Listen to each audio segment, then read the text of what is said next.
Marlene Ayala, y pues este día vamos a hablar de un género totalmente diferente al que han venido hablando, y es acerca de bacilos gram positivos formadores de esporas. Y en específico vamos a hablar del género Clostridium. Solo el tema nos hace ver características específicas del género que vamos a hablar. En primer lugar, ya se nos dice la forma de ellos, que son bacilos, la reacción a la tinción de Gram, que es gram positivo, y otra cosa importante son formadores de esporas. En la clase que les dio la licenciada Sabla, les hablaba acerca de formas o estructuras de resistencia que algunas bacterias pueden producir, y en este caso son las esporas. Pues el género Clostridium tiene esa característica o esa peculiaridad. Ahora vamos a ver pues los objetivos específicos. Antes de que siga con la clase, la diapositiva yo se la voy a hacer llegar a través del coordinador de la materia, así que no tengan problema en estar copiando. El temario de clase, si ustedes se fijan, es bastante corto, pero hay 4 especies que vamos a estudiar, y de cada una de ellas vamos a hacer una descripción de cada uno de los temas ahí. En este esquema, pues volviendo a repetir, ustedes ya hicieron lo que es un laboratorio donde hicieron tinciones. Entonces, no estoy hablando en chino, y ustedes pueden dilucidar y conocer la diferencia que hay entre bacterias gram positivas y bacterias gram negativas. Y eso es parte por la estructura de su pared celular.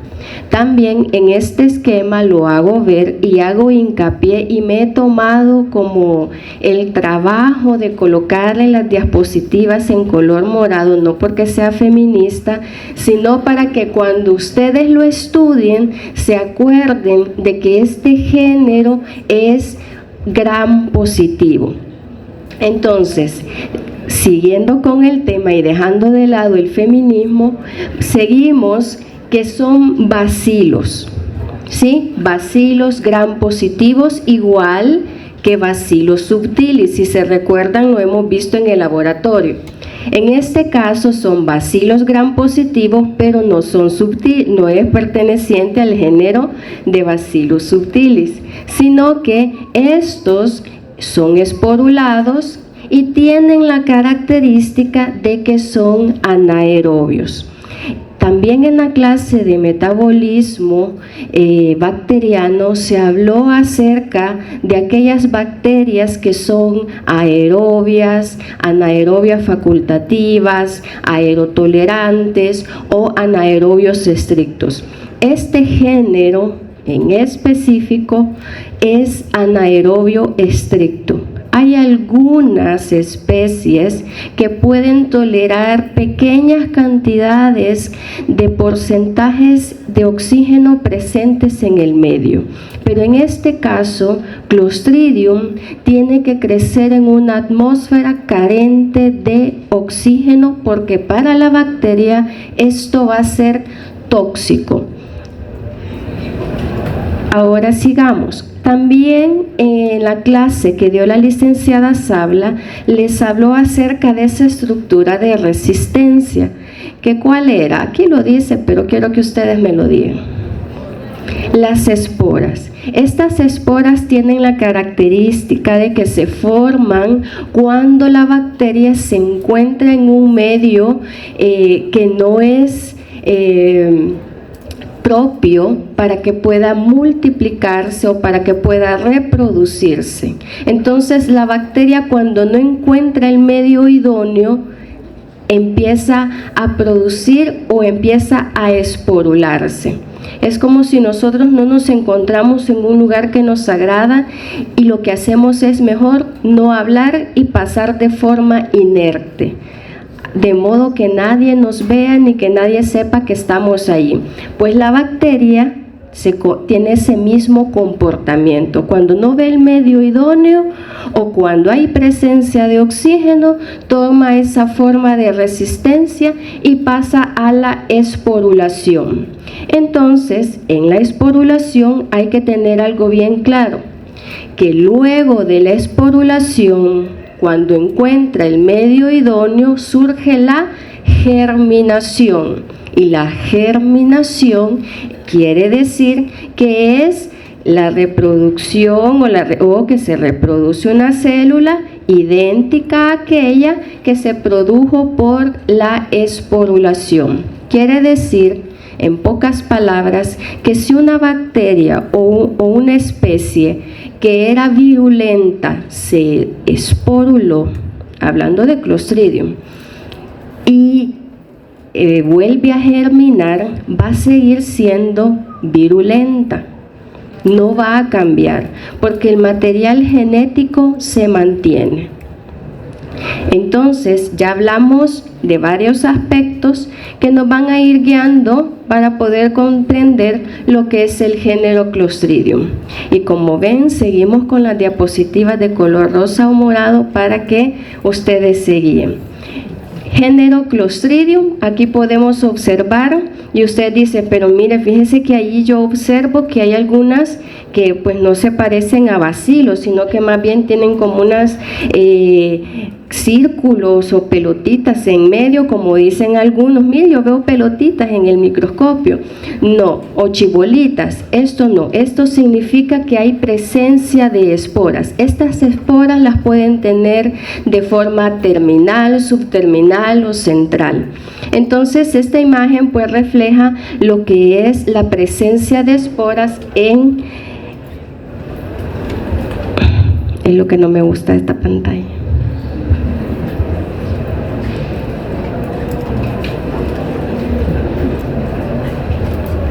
Entonces, esa estructura es la que probablemente podemos ver en una tinción de Gram. Ahora, taxonómicamente podemos ubicar este género en el reino Bacteria, en la división Firmicutes, en la clase Clostridia, en el orden Clostridiales, en la familia Clostridiacea, en el género Clostridium, y las especies de importancia médica que vamos a ver este día, porque hay muchas más, va a ser Clostridium botulinum, Clostridium tetani, Clostridium perfringens y Clostridium difficile. Quiero hacer hincapié que la literatura que yo ocupé, si bien es cierto el libro texto para estudio es Jawes, 28ª edición, yo también saqué información de lo que es la microbiología de Murray, 9ª edición, y de igual forma saqué de la microbiología de Cherries algunas imágenes o algún dato importante. Y en algunas microbiologías a Clostridium difficile ya no se le conoce como Clostridium difficile, sino que Clostridioides difficile. Pero para motivos de evaluación vamos a tomarlo como Clostridium difficile. Les digo esto porque yo sé que ustedes van a consultar todas las bibliografías que les mencionamos y es probable que ustedes coloquen ese nombre. Entonces, por eso hago la aclaración. Bueno, en cuanto a morfología e identificación de la bacteria, ustedes creo que aquí me pueden explicar fácilmente lo que observamos. Primero, son bacilos grandes. Pudieron hacer la comparación de Bacillus subtilis con Escherichia coli en el microscopio y pudieron observar que hay una diferencia en cuanto a tamaño. Y eso se lo dije al grupo de laboratorio. Y por eso uno no es que diga, ay, es un bacilo grande porque yo me lo inventé o porque yo lo veo a simple vista o porque lo tengo un aumento de 100 por. No, es porque con microscopios electrónicos hacen las medidas y ven que estos bacilos pues no cumplen o no están dentro de la estadística normal de todos los bacilos que se vienen estudiando. Estos bacilos son grandes, son esporulados y es la forma resistente e infectante. Cuando hablo de infectante me refiero que es la forma que entra, ya sea la vía cual sea, esta es la que entra en el cuerpo humano y es la que luego germina en la forma vegetativa y luego de esa pues libera las toxinas, que más adelante vamos a ir comprendiendo todo lo que les voy diciendo. Aparte de eso son anaerobios y en la clase se les decía que aquellas bacterias anaerobias son así porque carecen de las enzimas superóxido dismutasa y catalasa. Entonces, al carecer de esto, ellas no van a utilizar el oxígeno y en vez de ser como un ambiente favorable para ellas, va a ser tóxico. Y anaerobios van a ser únicamente aquellas formas vegetativas y estas son las encargadas de liberar las toxinas. Ya vamos a ver cuáles son las toxinas que se liberan. Son gram positivos, así como ustedes lo ven en la imagen izquierda superior, que ahí está coloreada por una tinción de gram, y podemos observar que sí, son bacilos grandes, alargados y delgados, y se observa que también se le ve una espora, que es la parte no coloreada en el bacilo. Y generalmente esta espora es un poco más grande del ancho de la propia bacteria. También son móviles, aunque siempre hay una excepción a la regla, que ya lo vamos a mencionar en una especie que está dentro de las que vamos a estudiar. Y esta movilidad no es un factor de virulencia en sí, pero sí la bacteria lo posee. Y nosotros ya sabemos que eso es parte del antígeno flagelar. El hábitat se dice que se encuentra en casi todo el mundo, en el suelo, en aguas contaminadas, en el intestino de los humanos, en el intestino de algunos animales. Por lo tanto, usted está expuesto constantemente a adquirir una infección por Clostridium. Entonces, hay que tener mucho cuidado, y como ya todos estamos inmunizados y vacunados, pues quizás la infección no sea tan fuerte y podemos controlarla. Ustedes cuando sean médicos, y ya lo van a ver, van a poder controlar esto. A través de la biología molecular se ha podido secuenciar el gen ARN ribosomal, específicamente en el 16S, y se han agrupado 19 grupos, valga la redundancia. Entonces, ahorita vamos a ver que no solo son 4 especies las que existen, sino que hay más, y son agrupaciones que se han hecho a través de la secuenciación de ese gen. ¿Cómo son las formas de las colonias? Este Clostridium es fácil aislarlo si nosotros tenemos el medio o la atmósfera anaerobia. Este puede crecer en medios como agar sangre, en un medio enriquecido, y puede crecer como colonias grandes, elevadas, puede tener bordes enteros, y algunas de ellas, esos bordes, se van a extender como en forma de una red de finos filamentos en el medio de cultivo, como se observa acá en esta imagen. Cuando ustedes la tengan, van a poderlo observar, porque quizás aquí no se observa bien, pero cuando ya la tengan en su computadora y estudien a profundidad el tema, van a ver que se forma esa red de finos filamentos. El medio de cultivo a utilizar, pues es ese medio de cultivo que contenga sangre o aquellos medios específicos para bacterias anaerobias.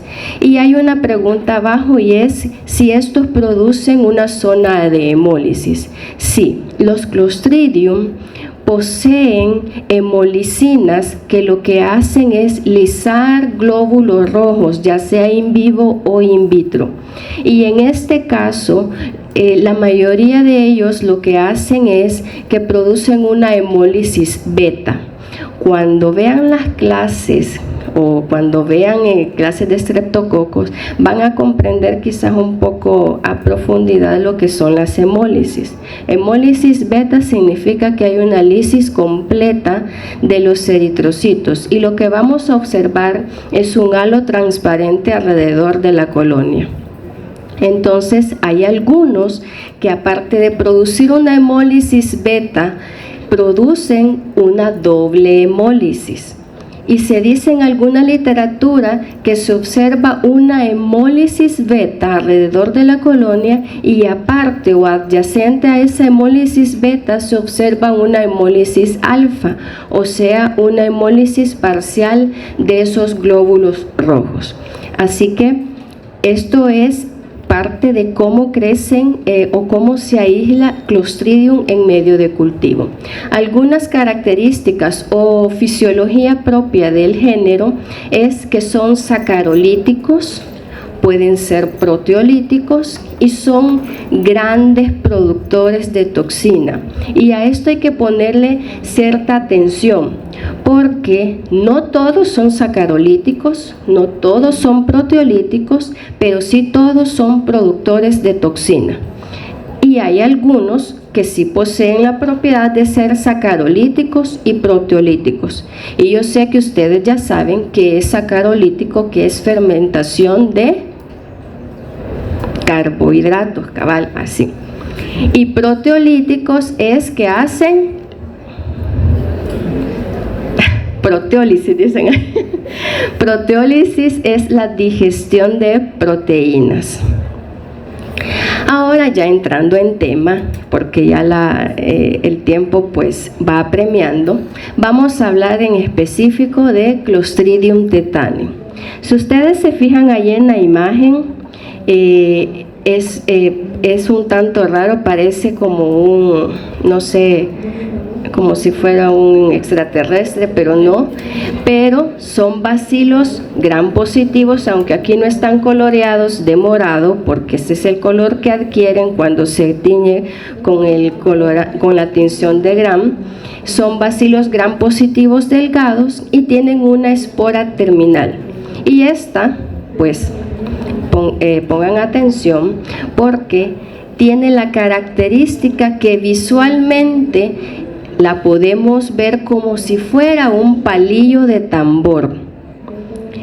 Si ustedes se recuerdan, los que tocaron en la banda en sus colegios, parece un palillo de tambor o una baqueta. En alguna literatura se dice que tienen forma de raqueta, por esa protuberancia que tiene al final del bacilo. También aquí podemos observar el tamaño que tienen, que es bastante grande porque llega a medir hasta 18 micrómetros de longitud. Y también son grandes productores de toxina y son toxinas que pueden llegar a la letalidad. En cuanto a las toxinas que producen, hay una que es la más conocida y estudiada, que es la tetanoplasmina. Y es que es una neurotoxina. Solo la palabra ya nos guía de cuál es como su sitio anatómico diana, neurotoxina del sistema nervioso.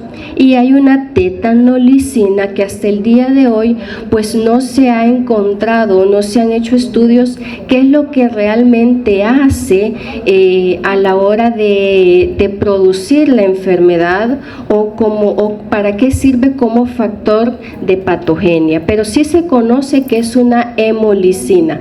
Ambas son termolábiles. En cuanto a los mecanismos de patogenicidad, no sé cuántos de ustedes les ha pasado que salen descalzos al patio y han pisado algún clavo, alguna astilla o qué sé yo, algún material cortopunzante, y ustedes se han olvidado de que existe Clostridium tetani y que puede estar en el medio ambiente en forma de espora. Pues ahí en ese patio de su casa puede encontrarse y puede ocurrir una lesión penetrante. A este punto ustedes deben de ponerle atención, porque para que ocurra la infección debe de haber una lesión penetrante, ya sea por lo que dije, por algún material cortopunzante, una herida, e incluso en hospitales cuando hacen cirugías ambulatorias o en la sala de partos ha ocurrido lo que es la infección por esporas de Clostridium si no se ha tenido la debida esterilización. Recuerden que las esporas se eliminan únicamente bajo condiciones de esterilización. Entonces, en esa lesión penetrante, como observamos acá en el pie del paciente, hay contaminación con esporas, no con bacilos, sino con esporas, que es la forma resistente. Luego estas esporas en el sitio de lesión va a germinar en su forma vegetativa o en la forma bacilar, y cuando este tejido queda desvitalizado, cuando decimos desvitalizado nos imaginamos a que queda un tejido muerto y por ende queda anaerobio.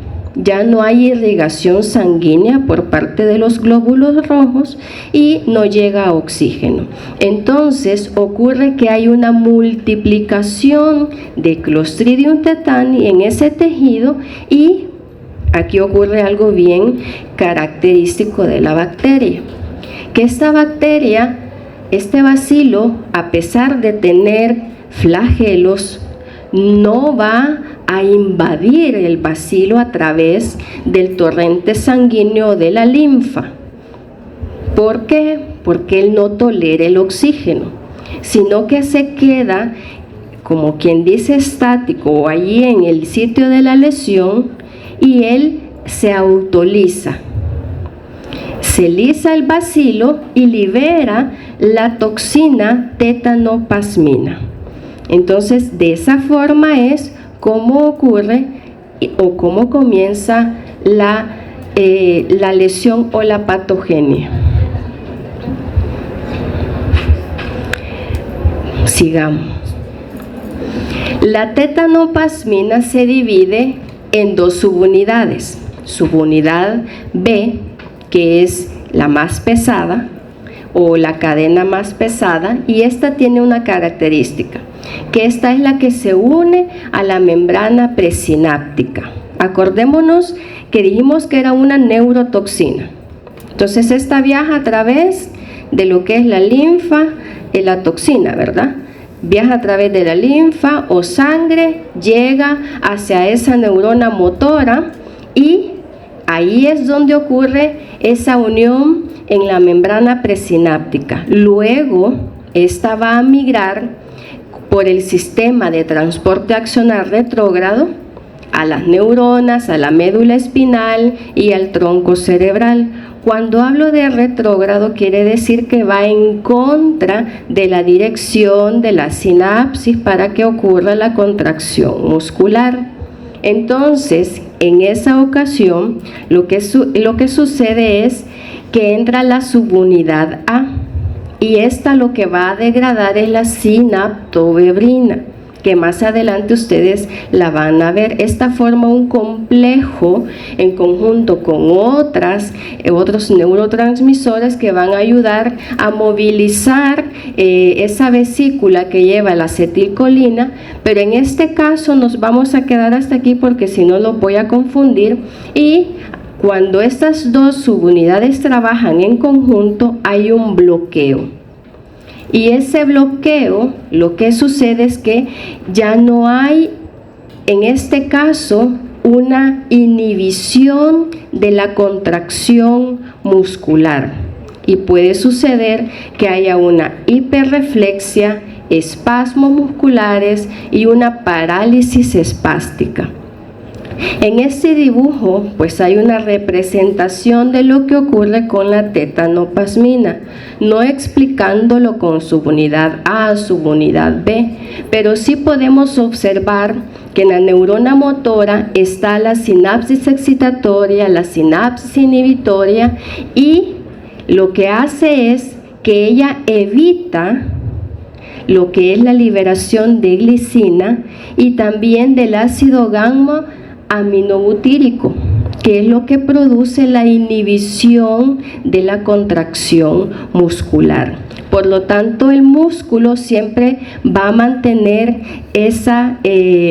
va a estar en estado de excitación. Quiere decir, así como cuando ustedes, por ejemplo, dicen, ay, que me duele la espalda, así, que no puedo mover ni la cabeza, y andan así como uno dice torcido, ¿verdad? Y que no se puede mover. Pues imagínense casi que el mismo cuadro, solo que elevado a la 10ª potencia, porque eso es lo que hace el tétano.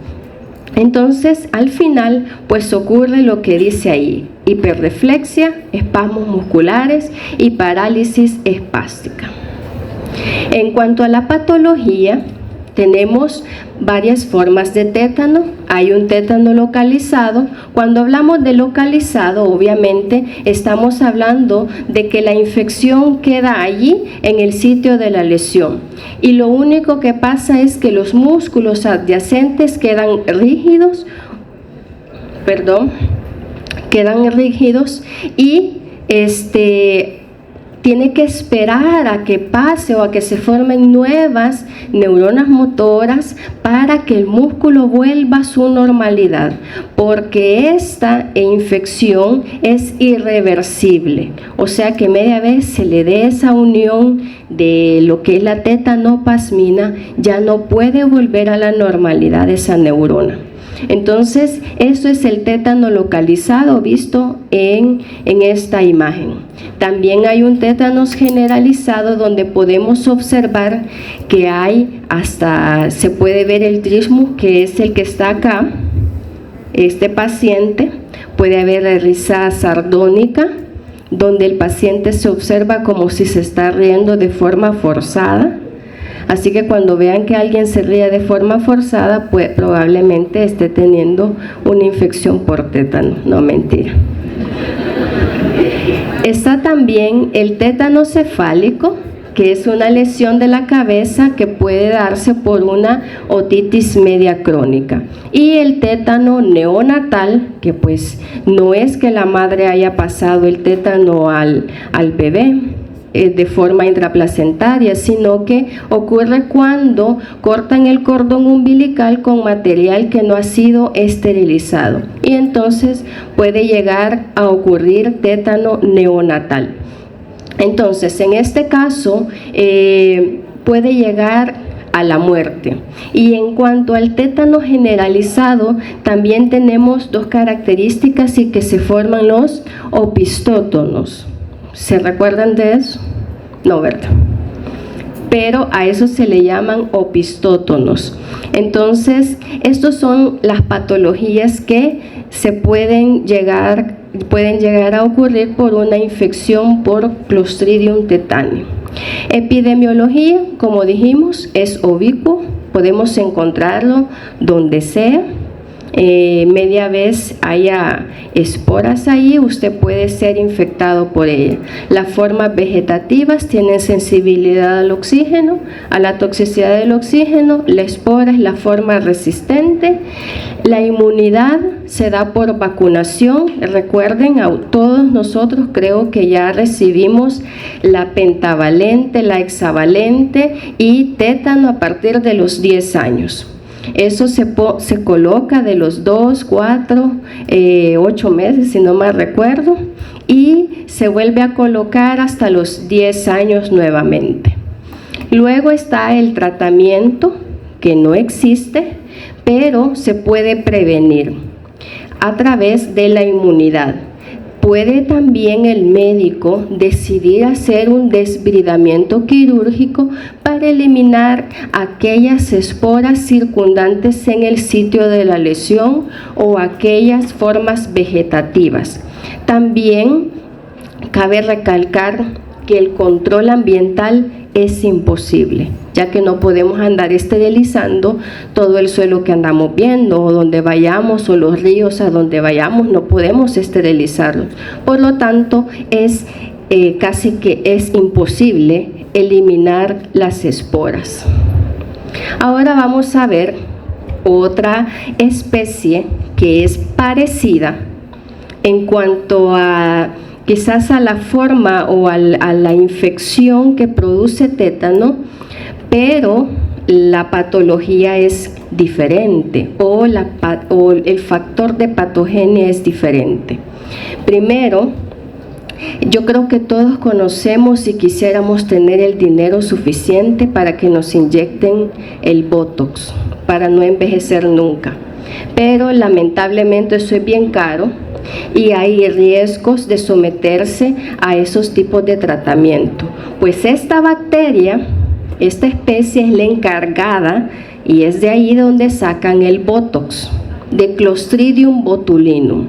Pero para poder llegar a eso tuvieron que ver ciertas patologías y vieron que esto lo que causaba era una flacidez en los músculos, o sea, un músculo relajado. Y aquí podemos ver, este señor no es que tenga sueño, sino que ha sido infectado por Clostridium botulinum. Y botulinum lo sacaron porque lo encontraron en sus primeros indicios de investigación en los embutidos. Esa es una bacteria que le encanta estar en la comida enlatada porque está carente de oxígeno y en aquellos embutidos, y si usted no los cocina, pues probablemente usted esté haciendo la ingesta de lo que es Clostridium botulinum.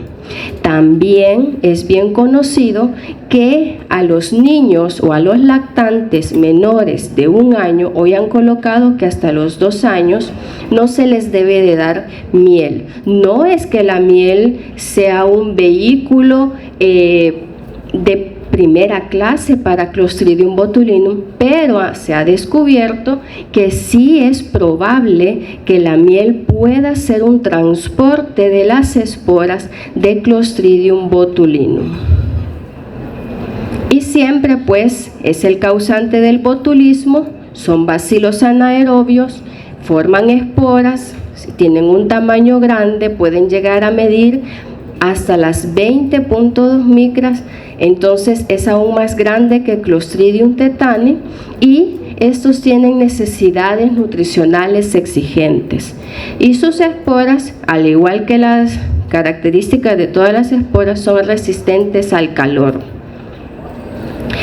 Clostridium botulinum sufre de una autólisis, como sucedía con Clostridium tetani, que para poder liberar sus toxinas necesitaba morir la bacteria. Es un gran sacrificio lo que hace esta especie, porque ella tiene que morir para poder liberar esa toxina y poder producir la enfermedad.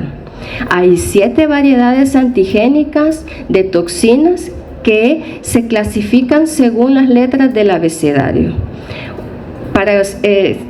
Para motivos de estudio ustedes grábenselo así, que van del serotipo A a la G. Entonces A, B, C, D, E, F, G. Ahí hay 7 variedades antigénicas y se clasifican así, por esas letras. Y las más importantes en el ser humano son la toxina A, la B, la E y la F. La toxina botulínica es una de las toxinas más potentes conocidas en la naturaleza y con una dosis para que usted pueda matar a alguien, no ustedes, ¿verdad? Yo sé que ustedes no quieren matar a nadie, pero para poder matar a alguien o ser letal, se estima que en los seres humanos se necesita al menos de 1 microgramo por kilogramo de peso en el paciente. O incluso imagínense que para los bebés que pesan poco, y se ingieren lo que es miel y esta lleva lo que es Clostridium botulinum, pues puede llegar a ser bastante letal. ¿Cuál es el mecanismo de acción? Es parecido, pero no igual. Y es que la toxina, parecido pero no igual a Clostridium tetani, porque aquí no se produce una parálisis espástica, sino que una parálisis flácida. Porque lo que queremos es que no se nos vean las arrugas, ¿verdad? Porque esto se utiliza en cosmética, pero en este caso pues se está produciendo una enfermedad. Y lo que hace es que la toxina botulínica impide lo que es la liberación de un neurotransmisor, que ustedes lo conocen perfectamente, que es la acetilcolina. Y esto lo que hace es que bloquea la neurotransmisión en las sinapsis colinérgicas periféricas y va a ocasionar la parálisis flácida. En este cuadro o en esta imagen nosotros podemos observar cómo ocurre una liberación normal del neurotransmisor acetilcolina, donde hay vesículas, donde están las proteínas SNAIL, donde está la sinaptobebina, el SNAP25, la sintaxin, y estas forman un complejo, y es como un trencito, ella va guiando a la vesícula que conlleva la acetilcolina.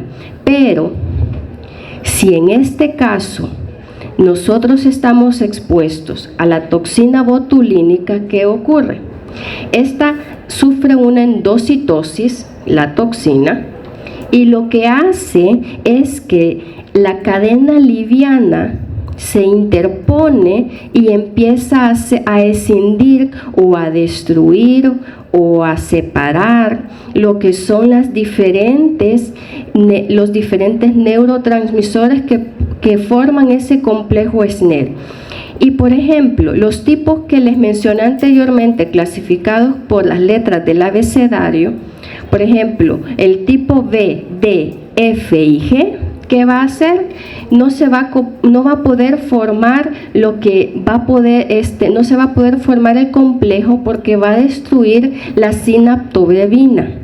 Entonces, al no formarse el complejo, no va a poder haber una liberación de la acetilcolina. Por lo tanto, ¿qué es lo que no va a haber? Sinapsis excitatoria. ¿Por qué? Porque no hay liberación de acetilcolina, que es lo contrario que ocurre en el tétano, que allí no hay sinapsis inhibitoria porque no hay liberación de glicina y del neurotransmisor GABA. Los tipos A, C y E lo que hacen es que escinden o destruyen lo que son la SNAP25, y asimismo el tipo C pues no hace o destruye lo que son las sintaxin. Entonces aquí vemos que esa toxina trabaja a través del complejo SNAIL. Por eso les he dejado esta imagen, porque acá está cómo normalmente sería una contracción muscular, y acá vemos cómo no se produce debido a la destrucción de esos neurotransmisores en específico. Entonces puede ocurrir al final una parálisis flácida. Entonces el paciente puede verse así como el que vimos en la imagen anterior, que se va a ver como adormecido. En algunos casos puede llegar a ser letal porque puede atacar los músculos que están en el tórax y ya no va a haber respiración. Entonces es bastante letal esta toxina. Uy, ¿qué hice? Y aquí es otra imagen más sencilla, ¿verdad? Para que ustedes la puedan estudiar, donde ocurre la señal de excitación procedente del sistema nervioso central. Está la toxina botulínica, las fibras musculares, lo que ocurre normalmente con la acetilcolina, y pues se da la contracción muscular. En el botulismo no, bloquea la liberación de lo que es la acetilcolina, inhibiendo la contracción, y ocurre la parálisis flácida. Y pues recordarles que la miel puede calmar al bebé, pero también el botulismo lo puede matar. Así que por si llegan a ser papás, tómenlo en cuenta. Y acá pues un poco, este cuadro se los dejé como un resumen de todo lo que ocurre con Clostridium botulinum, y los tipos que puede, o de tipo de botulismo, cómo podemos adquirirlo, es a través de la ingesta de alimentos contaminados. Recuerden, no es que todos los alimentos enlatados tienen la toxina. Al ingerir alimentos contaminados con la toxina, esa es la vía más común de contagio. También puede ocurrir a través de heridas, y esta herida pues se infecta con la bacteria y liberación de la toxina, y empieza lo que es la enfermedad. Y en los bebés pueden consumir lo que son las esporas de la bacteria, y estas pueden encontrarse no solo en la miel, sino que también en la tierra. Así que hay que tener cuidado con los bebecitos. Epidemiológicamente podemos decir que el Clostridium botulinum, los síntomas pueden comenzar entre las 18 y 24 horas después de la ingestión de esos alimentos.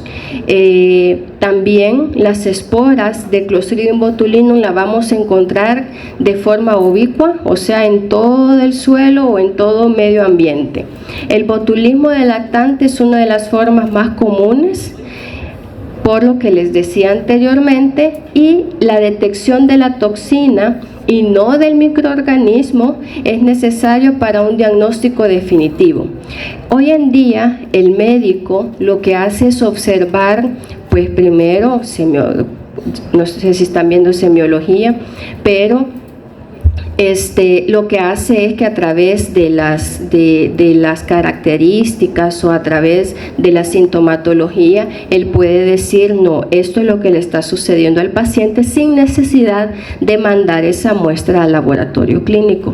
Pues en este caso no es necesario aislar el microorganismo, ya sabemos que es bastante exigente, y lo que se hace es detectar la toxina. Pero en este caso el médico, así como ustedes que van a ser grandes médicos y como ya estudiaron esta clase, van a detectar y van a decir, no, esta es parálisis flácida, Clostridium botulinum, y van a saber a la perfección qué es lo que le sucede al paciente.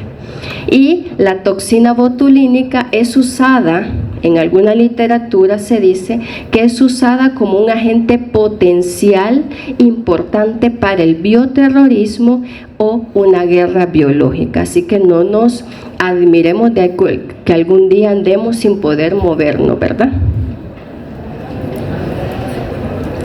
Ahora vamos a ver otra bacteria, otra especie del mismo género. Disculpen que vaya rápido, pero el tiempo apremia. Clostridium difficile. Algunos lo dicen Clostridium difficile, pero difícil me gusta a mí. En cuanto a estructura y fisiología, es un bacilo anaerobio, puede llegar a medir hasta las 17 micras de longitud.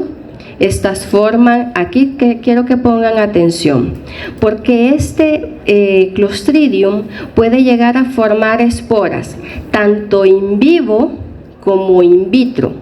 Cuando digo in vivo es en el paciente o en el hospedero, en el animal donde está provocando la enfermedad. Y en cultivo quiere decir in vitro. Entonces son dos términos diferentes. En cultivo estos bacilos pueden crecer rápidamente y estos tienen la característica de que tienen un olor a corral, o sea que ustedes cuando, no creo que lleguen a cultivar, pero si lo hacen, van a sentir ese olor característico, y es porque ellos producen ácidos grasos volátiles que le dan ese olor característico. Y en la imagen podemos observar que son bacilos gram positivos grandes.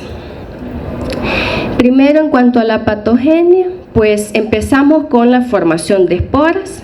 Estas esporas contaminan las superficies, luego hay una alteración de la microbiota intestinal por antibiótico. Entonces, Clostridium difficile, así como otras infecciones intestinales, él se aprovecha de que hay una alteración de la microbiota intestinal porque al paciente se le ha dado una gran cantidad de antibióticos que barren con esa flora bacteriana.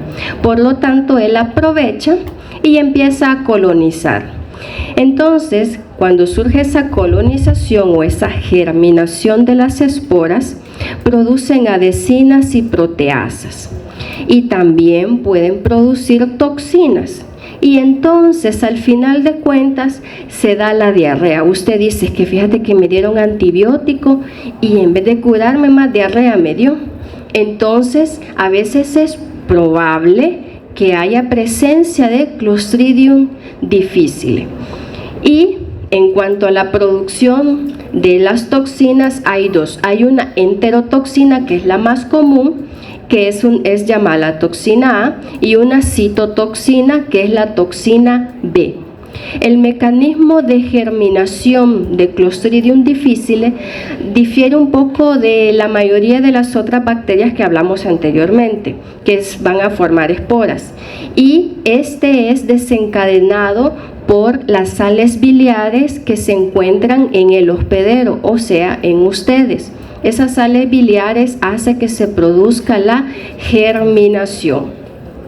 Las toxinas A y B van a alterar lo que es la transducción de señal en el citoesqueleto, y al final los enterocitos, ¿a dónde se encuentran los enterocitos? En el intestino. Muestran secreción alterada y pues llegan a producirse una inflamación y hasta la muerte celular.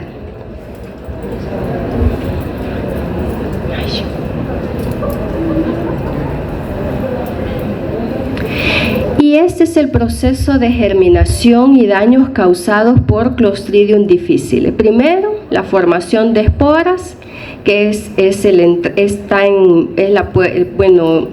como entran y colonizan lo que es el intestino. Luego surge la germinación de estas. Cuando germinan, entonces estas son células activas y empiezan a producir las toxinas que van a desencadenar ese proceso inflamatorio. Y pues en algunos casos llegan hasta la muerte celular de esos enterocitos, así como lo vemos en esta última imagen de acá, donde se desencadena pues un montón de células, neutrófilos, citocinas, y al final lo que surge es una gran inflamación. Y lo que ocurre lo que se observa es una pseudomembrana y puede haber células muertas. Es el causante, el Clostridium difficile, de lo que es la llamada colitis pseudomembranosa. Y lo que ocurre en esta colitis pseudomembranosa es que hay una diarrea profusa que ocurre en individuos que, como les decía anteriormente, han consumido o han ingerido grandes cantidades de antibióticos, ya sea por otra enfermedad adyacente o por otra infección que les aqueja, y entonces alteran la microbiota normal del intestino, y es ahí donde se aprovecha Clostridium difficile. Produce dos toxinas, la enterotoxina A causa acumulación de líquido en el intestino, o sea que hay una hipersecreción, y esto lo que hace es que aumenta los niveles de intracelulares de calcio.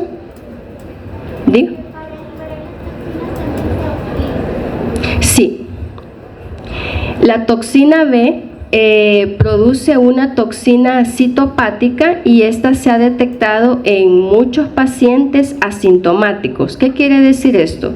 Que usted, yo y todos los de la facultad y la universidad, El Salvador y todo el mundo puede llegar a tener una infección por Clostridium difficile. Si está usted bajo un tratamiento por antibiótico, no hay que extrañarnos que nos pueda dar una diarrea profusa o una colitis pseudomembranosa. Y se sabe que su presencia no siempre va a producir lo que es la enfermedad, y esto va a depender mucho del sistema inmunológico del paciente. Y aquí en esta imagen pues podemos ver, no vamos a detallar qué es lo que observamos ahí, pero aquí podemos ver en la imagen izquierda que es como es la colitis pseudomembranosa. Se observa el colon con esas placas diferenciadas de pseudomembrana, y aquí pues es un estudio de histopatología donde se observa la mucosa y que se observa esa pseudomembrana que se forma y las células inflamatorias. Epidemiológicamente, Clostridium difficile forma parte de lo que es la microbiota normal intestinal en un número pequeño de individuos sanos. Quiere decir que no todos nosotros poseemos en nuestra microbiota a Clostridium difficile, pero si usted ha estado hospitalizado y ha tomado pues una gran cantidad de antibióticos, es probable que lo haya adquirido y no es necesario que le produzca la enfermedad. Y esta enfermedad pues se desarrolla por la alteración de esa flora intestinal, por los antibióticos ingeridos, que son de amplio espectro. La enfermedad se va a desarrollar cuando el microorganismo prolifera en el colon y este sintetiza lo que son sus toxinas. Entonces, recordemos, esto se encuentra en el intestino de los animales, de los humanos, pero está relacionada con la ingesta de antibióticos y produce lo que se le denomina como colitis pseudomembranosa. Ahora vamos con la última especie, ya vamos casi terminando, 10 minutos. Clostridium perfringens. Clostridium perfringens, en cuanto a su fisiología y estructura, siempre cumple con lo que hemos estado hablando. Bacilo gram positivo, puede llegar a medir hasta 19 micras, tiene la característica de que rara vez forma esporas, tanto in vivo como in vitro. Esto es una característica que lo hace diferente a Clostridium difficile. Es de crecimiento rápido porque este puede llegar a dividirse entre los 8 a 10 minutos en un medio de cultivo, y tiene la característica, como les decía al inicio, de que produce una beta hemólisis en medios con sangre. Y hay otra característica especial, que es inmóvil. Y cuando decimos que es inmóvil, ¿de qué carecen? De flagelos. Entonces, esta imagen está un poco borrosa y me disculpan, pero voy a tratar de sacarles una mejor. Pero acá se ven pues células y se pueden observar esos bacilos de color morado, y ahí se observa que no tienen esporas, no son esporulados. Obviamente los flagelos no los vamos a observar en microscopía, en un microscopio compuesto, pero es inmóvil. Y aquí tenemos cómo son las características de cultivo. En este medio de cultivo se supone que era un medio de agar sangre, pero ahí se ve dorado. Pero las colonias van a ser planas, crecen de forma extendida y hay actividad hemolítica por parte del bacilo. También se pueden identificar de manera preliminar por el hallazgo de una zona de hemólisis producida por la toxina teta, que es esta toxina que es como un círculo con una rayita en medio, y una zona más amplia de hemólisis parcial, que es la hemólisis alfa por la toxina alfa. Y en combinación con la morfología microscópica, pues se puede detectar lo que es este Clostridium. Y aquí podemos nosotros ver la doble hemólisis. Y esta es otra tinción de Gram, donde no se observan las esporas. Clostridium perfringens tiene un gran potencial de virulencia de todos los clostridios histotóxicos y se implica en 3 enfermedades diferentes, que son la gangrena gaseosa, la intoxicación alimentaria y la enteritis necrosante. Se puede detectar en muestra de suelos, contenido intestinal de todos los vertebrados y tiene la característica que es aerotolerante. Recordemos que son anaerobios todos los Clostridium, pero en específico este puede sobrevivir a cantidades mínimas o presencia de oxígeno. En cuanto a la patogenia, sabemos que hay alrededor de 12 toxinas, entre ellas está la enterotoxina, la lecitinasa, desoxirribonucleasa, la colagenasa, las hialuronidasa y diversas proteasas. Se agrupan en 5 tipos y estos también van por las letras del abecedario, de la A a la E. Creo que ya me van a sacar. ¿Nos quedamos hasta aquí?